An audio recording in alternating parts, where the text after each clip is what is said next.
دیارە بەڕێزان ببورن لە تۆریەکەمی پرۆگرامەکەماندا باستە چۆنێتی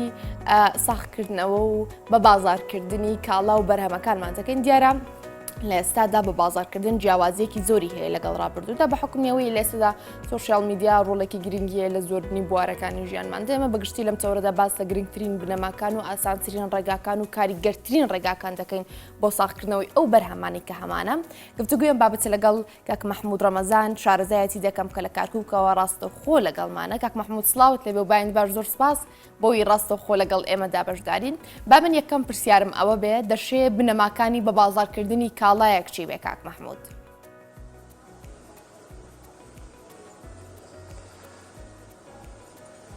دانیتان باش، دانی هەموو کوردستان باش. سەرەتا پێم خۆشە پێناسەیەکی مارکێتینگ بکەم، واتە بە بازارکردن یان بازار سازی. مارکێتینگ واتە هەر کار و چالاکیەکتە هەبێت بە کریارەی بناسیێنیت لە ڕێی سۆشیال میدیا و یان یاخود هەر بازارێک یان هەر ڕێکلامێک یان هەر پرۆمۆشنێکمان هەبێت بتوانین پێی بناسیێنین بە کریارەکان. باشە کاک مەحموود دەشێ بنەماکانی بە بازارکردن خۆیان لە چیدا ببیننەوە؟ ئێمە سەرەتا باس لەوە دەکەین بزانین بازارکردن ئەگەڕێتەوە. ئێمە دابەشەکەم بەسەر سێ بەشدا، ئەوەش نەوەی یەکەم و نەوەی دووەم و نەوەی سێم. نەوەی یەکەم ئەوە بوو مارکێتینگ و بازارسازی بوو، واتە یەکەم جا کاڵایەکمان هەبوو ئەو کاڵایە چۆن بە خەڵک بناسیێنین لە ڕێی ئەگە بگەڕێنەوە بۆ کۆن ڕێکلامی کۆن ئەو شتێکی وامان نەبوو بتوانین ئەو کاڵایە بە خەڵک باسانی بناسیێنین و بیفرۆشین یان بگەینین بە کریارە. بەڵام لە ئێستادا دەبینین سۆشیال میدیا کارێکی گرنگی هەیە لەسەر بازارکردن و ئەتوانین بە ئاسانترین شێوە ئەم بەرهەمە بگەینین بە کریار. هەروەها سۆشیال میدیا ڕۆڵێکی گرنگی هەیە لەسەر بازارکردنە و دەبینین ڕۆژانە خەڵک دەفرۆشی یان دەکڕێت لەسەر سۆشیال میدیا و کارەکانی ئاسان کردوێتەوە. ئێستاگەت و هەر کاڵایەکتە بێت دەتوانی بە هەر کەسێک بتێ ئەو کەسێکەوە ئاتوێت دەتوانی پێی بناسیێنی لەسەر ڕێی سۆشیال میدیاەوە یاخود ئینتەرنێتدا. زۆر باشە کاک مەحموود، من دەمەوێت باس لە دوو ڕێگەی جیاواز بکەم بۆ ساختکردنەوەی بەرهەمەکان. دانەیەکیان ئەوەیەکەم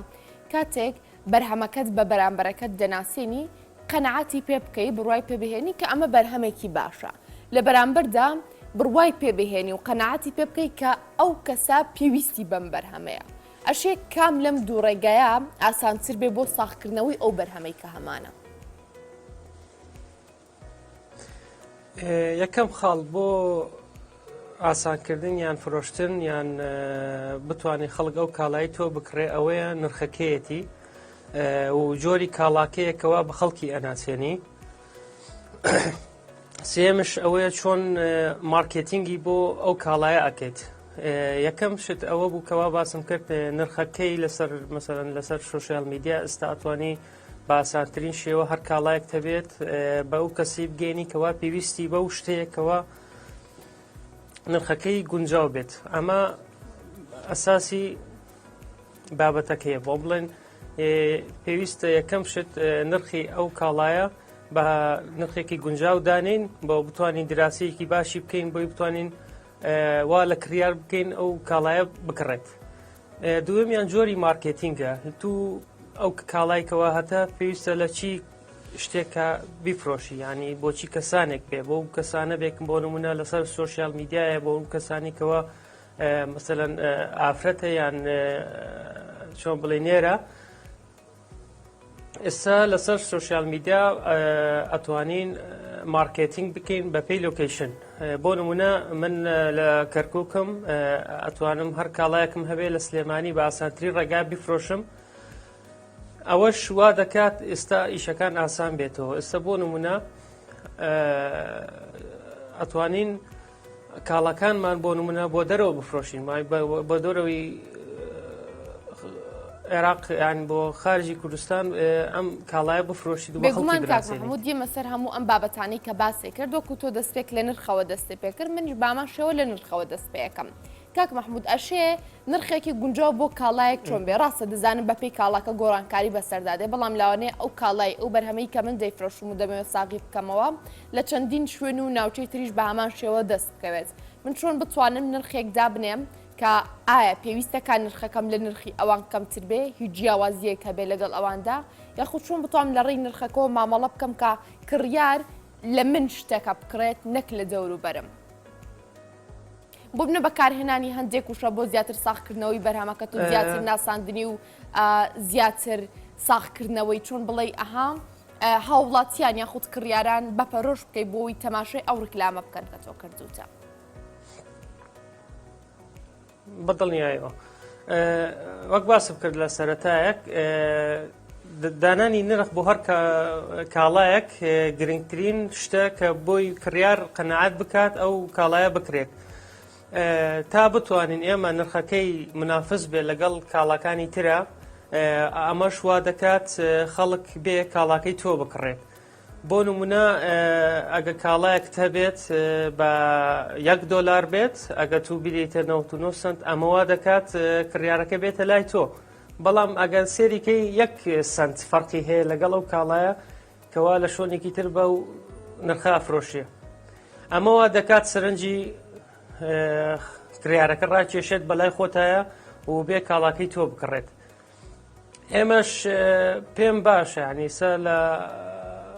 لە سەرەتای هەر کاڵایەکە دایانی بووی بارزگانی پێوەکە یاخود بیفرۆشی و بیگەینی بە کڕیارە یەکەم شت ئەوەیە نرخی ئەو کاڵایە دابنی بە دیراستێکی باش و بۆی بگات بۆی کڕیار قەنەعەت بکە و بێ بفرۆشێت. سەرەتا پێش ئەوەی کە نرخت دانا دوای ئەوە دی مارکتینگ بۆم کاڵایە ئەەکەی ئێمە شتێکمان هەیە پێی ئەڵێن کۆنتاکت مارکتینگ واتە مارکتینگ بە داتاوە و ئەو داتایەوە لە خەڵک بکات بێ کاڵاکەی تۆ بکڕێت. زۆر باشە کاک محمود. ئەگەر هەر لە سەر سۆشال میدیا بمێنمەوە بۆ ساختکردنەوەی کاڵاکان هەندێک جار دەبینین هەندێک لەم ئەو شوێنانی کە کاڵا دایانەوێت ساغیکەنەوە یاخود بەرهەمەکانیان ساخت دەکەنەوە پەنا دەبنە بەر پێدانی دیاری بۆ نمونە دەڵێ پارچەیەک جل هەڵبگرە پارچەیەکی تر بە خۆڕایی یاخود وەکو دیاری ئەمە هیچ ڕۆڵێکی دەبێت لە ڕاکێشانی کڕیاری زیاتر بۆ ئەو بەرهەمەی کە تۆ دەتەوێت ساغی بکەیتەوە. بەتەکید بەڵێ وا دەکات کڕیارەکە بێت ئەو شتی تۆ بکڕێت لەبەرەوەی تو چەند ئۆفەرێکت پێیداوە بۆ نمونە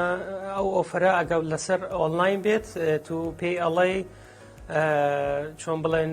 گەیاندنی بە فریە بۆ نمونە هەنێک شۆن هەیە سە و ئەگە بڕۆی بازار بکەی بۆ دەرەوە بۆ نمونە بڕۆی هەر دوکانێکیان هەر سوپەرمارکێتێک بڕۆی کاڵایەک بکڕی ئەبینی چەند شتێکت پێویستە بۆ نمونە سیارە بۆ نمونە بگەیتەوە شوۆنە بۆی بتانی ئەو شتەوات لێ ئەکات بۆ نمونە گەیاندن بە فری بێت وا دەکات تو ئەوە بکڕی لەبەرەوەی ئەمە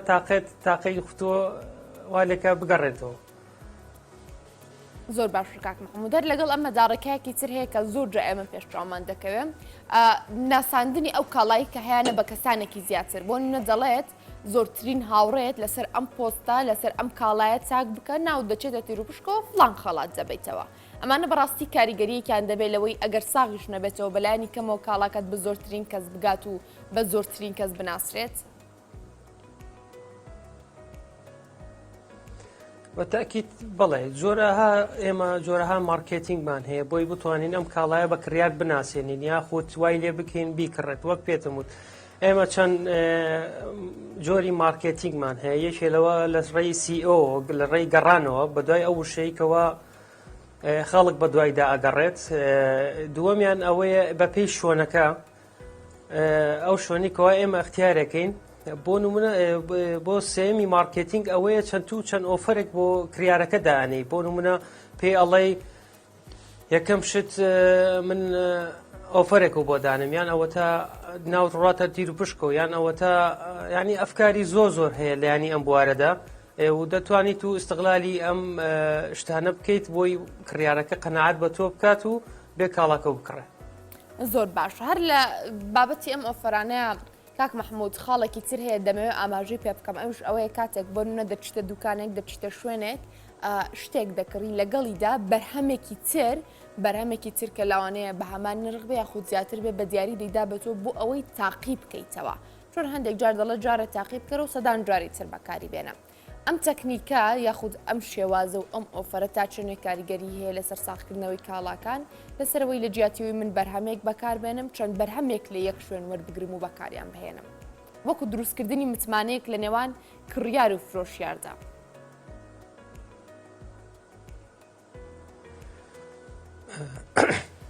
عفۆن سەرەتا باسم کرد لە بیدایە شات مارکێتینگ جۆری زۆرە لەو جۆرانشکەوە ئەوی وا تو باسە کرد یەکێکە لەو جۆرانیکەوە ئەتوانی سرنجی کڕیار ڕاکێشی یاخود بتانی ئەو کاڵایی پێ بناسیێنیت تو دەی بەفری ئەم کاڵایی دەدەیتێ ئەوش وا دەکات بۆی جارتر بێتەوە ئەو هەمان کاڵا بکرێتەوە و وەک پێداویستێکی خۆی بەکاری بێنێت. ئێمە چەندەها جۆری مارکێتینگمان هەیە بۆ نمونە وەک باسم کرد عینەن جۆری مارکێتینگ زۆرە بۆ نمونات بەس تۆ بتوانانی ئەو کاڵایە بە کڕیارەکە بناسیێنی پێویستە چەند شتێک بگەیتە بەر ئەوش یەکێ لەوانەیەکەوە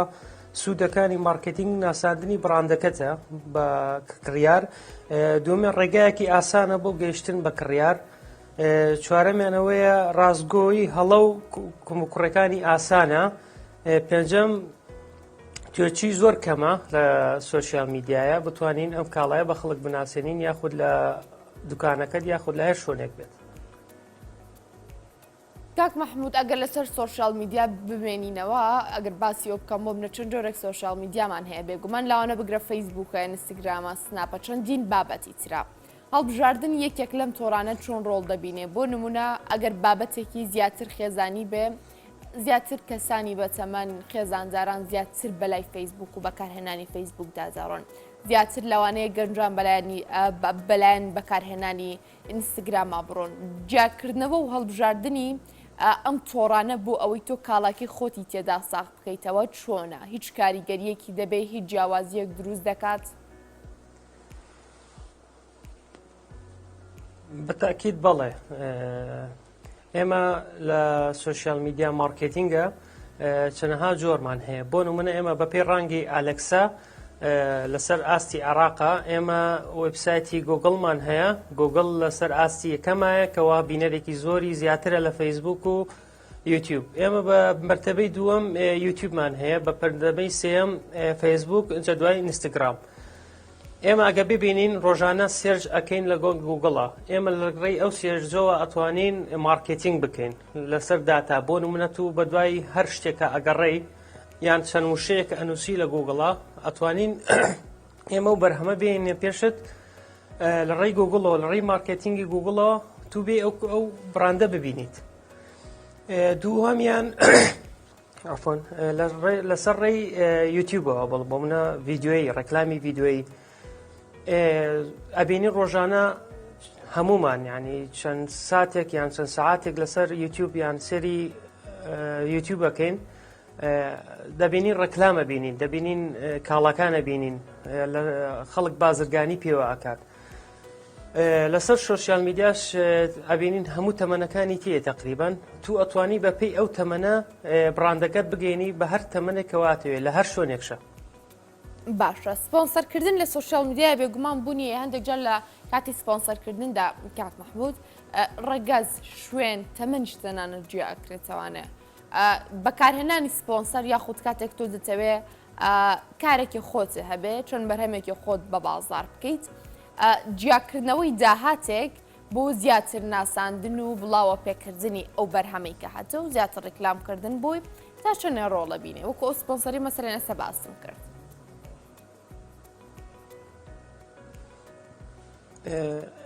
بۆ سپۆنسەرکردن لەسەر سوۆسیال میدیا ئێمە سەرەتا ئەو کاڵایکەوە دامانەوە بۆچی تەمەنێک ئەبێ اختیاریکەین و ئەم کاڵایە پێویستە هین ئافرەت بیان هین پیاو بێت دەستنیشانی بکەین یاخود ئەتوانین بە پێی شوێنەکە یعنی شوێنەکەی اختیارکەین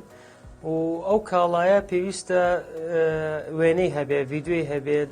بتوانین شتەکان بگەێنین بە بینەر بۆی بتوانێت تێبگات لەو کاڵایە لە ڕێی سۆشیال میدیاوە بە هەروەها لە کام شتانەماندانا دوای ئەوە دێنە سەر سپۆرت قسەکردن کە پێ باسم کرد بە پێی تەمەن بە پێی نێرومێ و بەی لۆکیشن. باشە کاک مەحموود ئەگەر بابەتێکی تر باس بکەم ئەوش ئەوەی کاتێک ئەو بەرهەمەی کە دەتەوێت وەکو پیشەیەکی خۆت وەکو کارێکی خۆت لە ڕۆژانەدا بیفرۆشی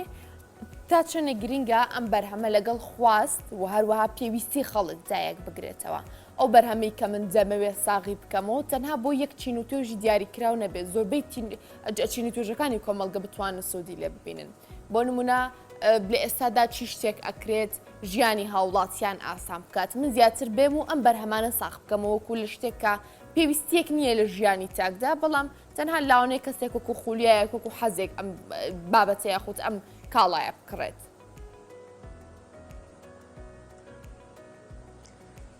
بەڵێ وەک دیارە هەر کاڵایەک هەر مادەیەک هەر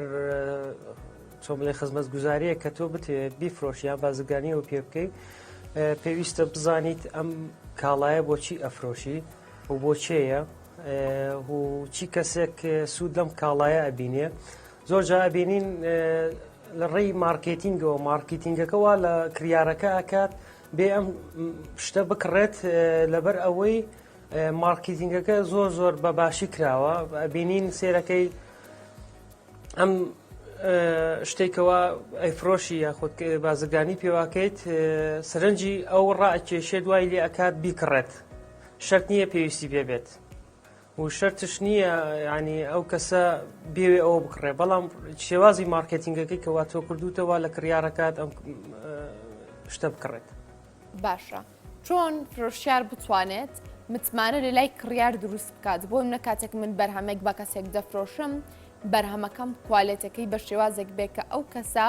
جارێکی تر بە هەمان شێوە بۆ لای من بگەڕێتەوە بۆ بەدەستخستنی ئەو بەرهەمە چۆن بتوانم ئەم متمانەیە دروست بکەم لە نێوان خۆم و کڕیارەکەمدا. سەرەتا پێک دێت لە چەند نقطەیەک لە چەند تێبینیەک یەکەم تێبینی ئەوەیە ئێمە ئەو مارکتینگەی بۆ ئەکەین ئەبێ بەپێی ئەو کوالەتی ئەو شتە بێکەوە باسی ئەکەین دووەمیان گەیاندنی کاتی گەیاندنی ئەو کاڵایە بۆ بەدەستکرێکار لە جێ خۆیان بێت ئەم شتانەوە ئەکات متمانە دروستکە لای کڕیار و بێ جارتر بێ لە تۆ شت بکڕێتەوە. تێبینیەکی ترش ئەوەیە چۆن بڵێن متمانەکردن بەو شتێکەوە تۆ باسی ئەەکەی پێی ئەڵەی ئەمە وایە ئێستش ئەگە ببینی لە ڕێی سۆشیال میدیاەوە ئەتوانی وێنەی ئەو شتەی بۆ بنێری پێشەوەی بیکڕێت وێنەی ماسەفاتی ئەو شتی بۆ بنێری بە لە ڕێی چاتەوە یاخود لە ڕێی لایف چاتەوە ئەتوانی ئەو شتانی پێ بڵێیکەوە ئەو ئەوێت یان ئەتوانی باسی ئەو بڕاندی بۆ بکەی کە داوایەکە پێ بڵێ ئەمە وایە ئەوە وایە تا بتوانێت کڕیارەکە قەنەعەت کات و جارتر متمانەت پێ بکە. باشە بە ئاسان دەستخستنی ئەو بەرهەمەی کە هەمە بۆ کڕیارەکەم بۆ نمونە کڕیارەکەم هەندێک جار لاوانە لە هەندێک حاڵەتدا کاتێکی پێویستی نەبێت بۆ ئەوەی بێت لە ناوەندەکانە بگەڕێ کاڵایەک بەدەست بخات تۆ گرتنەبەری چەند ڕێگایەکی ئاسانکاری بۆ نمونە وەکو گەیاندن وەکو چەند بابەتێکی ترکە دەشێ فرۆشیارێک بگرێتە بەر بۆ ئەوەی ئەو کاڵایی هەیە ئەو کاڵی کە هەیەی بە ئاسانی بگەێنتە دەستی کڕیارەکان و ئاسانکاریەک بێت بۆ ئەوان و ئەوان زیاتر هاان بدات بۆەوەی لەم شوێنە لەم ناوەندە کاڵێکی خۆیان بەدەست بخەن.